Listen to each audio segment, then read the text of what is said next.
ujian masuk perguruan tinggi perguruan tinggi keagamaan Islam negeri, namanya ujian masuk. Ini adalah salah satu cara masuk ke perguruan tinggi keagamaan Islam negeri melalui jalur tes.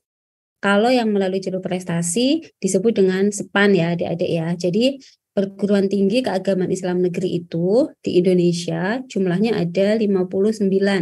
Ada 59 perguruan tinggi keagamaan Islam. Di Semarang ada UIN Wali Songo, di Jogja ada UIN Sunan Kalijaga, di Jakarta ada UIN Syarif Hidayatullah, dan ada banyak ya. Total ada 59 yang kualitasnya tidak jauh berbeda setara dengan perguruan tinggi umum. Contohnya UIN Wali Songo nih. UIN Wali Songo ini sudah terakreditasi unggul, terakreditasi A. Yang memberikan akreditasi siapa? BAN PT, Badan Akreditasi Nasional Perguruan Tinggi, yaitu badan yang sama-sama memberikan akreditasi yang sama juga ke perguruan tinggi umum. Jadi ketika UIN Wali Songo itu sudah dinyatakan terakreditasi A, maka sama juga dengan perguruan tinggi lain yang sama-sama terakreditasi A, kualitasnya sudah sama nih. Nah, untuk masuk ke UIN Wali Songo, tadi ada beberapa jalur untuk ujian masuk perguruan tinggi keagamaan Islam. Itu sebenarnya gimana sih syarat daftarnya, siapa saja yang boleh daftar? Nah, mungkin saya kenalkan dulu ya adik-adik. Skema UMPTKIN 2023, kita akan sebut UMPTKIN ya. Nah, UMPTKIN itu di tahun 2023 itu akan dilakukan melalui tes. Tesnya itu di perguruan tinggi atau di PTKN yang dipilih oleh adik-adik sendiri. Kalau tahun-tahun sebelumnya, UMPTKIN itu dilakukan secara daring di rumah peserta masing-masing karena memang ada pandemi COVID.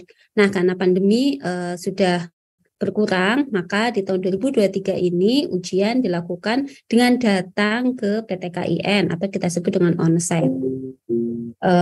Sebentar, mohon izin Pak Rektor telepon. Ini Pak, saya sedang ngisi Pak. Sedang ngisi.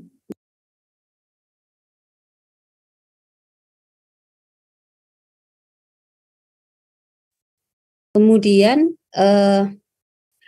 adik-adik untuk ujian tidak perlu menyediakan perangkat. Perangkat akan disiapkan oleh perguruan tinggi tempat yang dipilih oleh adik-adik dan hanya menggunakan PC atau laptop, tidak menggunakan HP.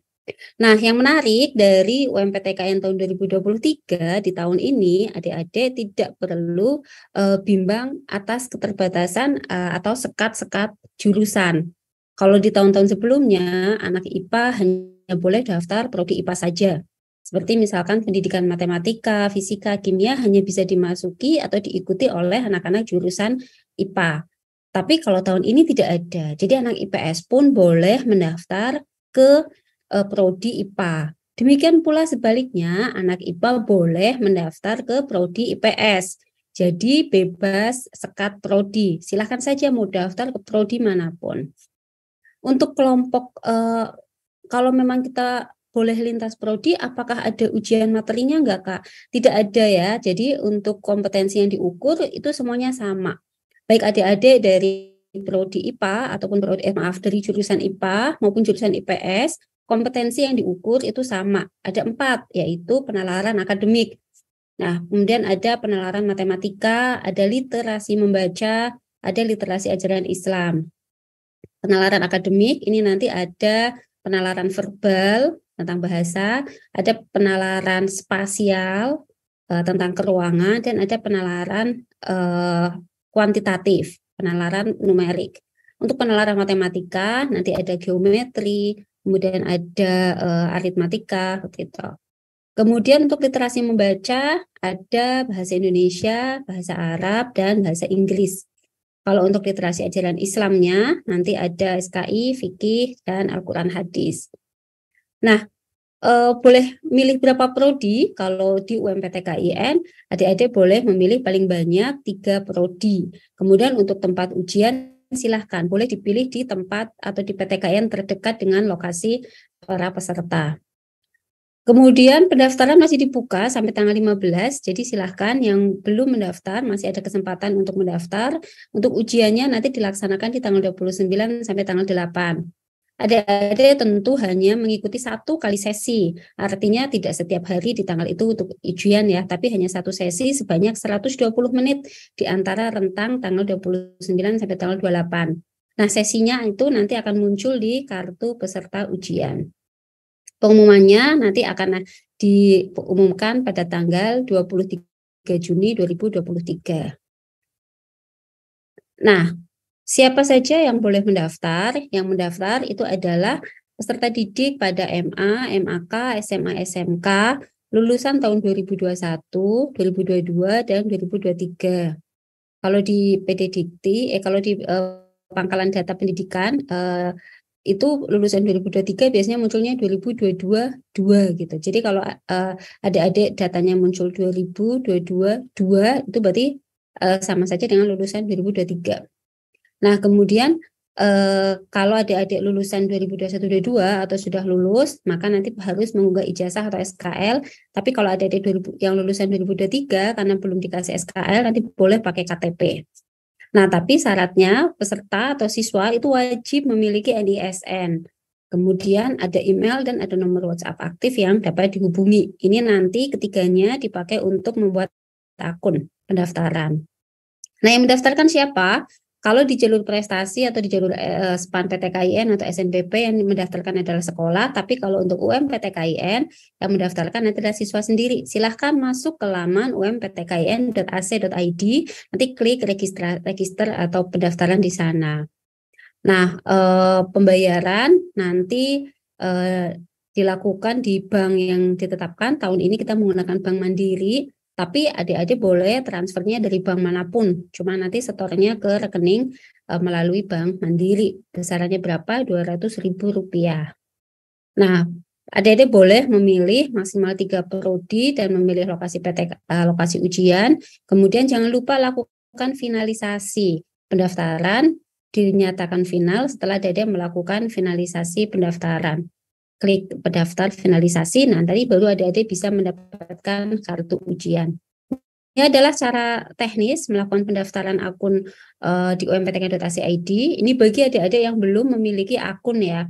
Tapi kalau bagi adik-adik yang sudah memiliki akun SPAN, boleh menggunakan akun yang sama untuk melakukan pendaftaran UMPTKIN. Nah, setelah mendapatkan akun, adik-adik bisa mengisi data. Nah, kemudian setelah login, data diisi, kemudian pilih metode pembayaran. Nanti akan keluar SIP, surat instruksi pembayaran, kemudian lakukan pembayaran Rp200.000. Ada beberapa banyak pilihan, mau pakai transfer, datang langsung, atau pakai VA, atau pakai bank Living Mandiri. Nah, silahkan. Nah, setelah melakukan pembayaran, adik-adik boleh memilih program studi. Jadi setelah pembayaran, nanti pilih akses pilihan prodi akan terbuka.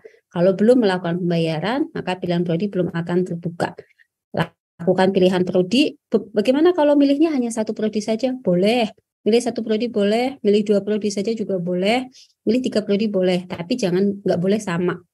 Jadi kalau memang mau sama semua ya pilih 1 saja. Jadi pilihan harus berbeda antara 1, 2, dan 3.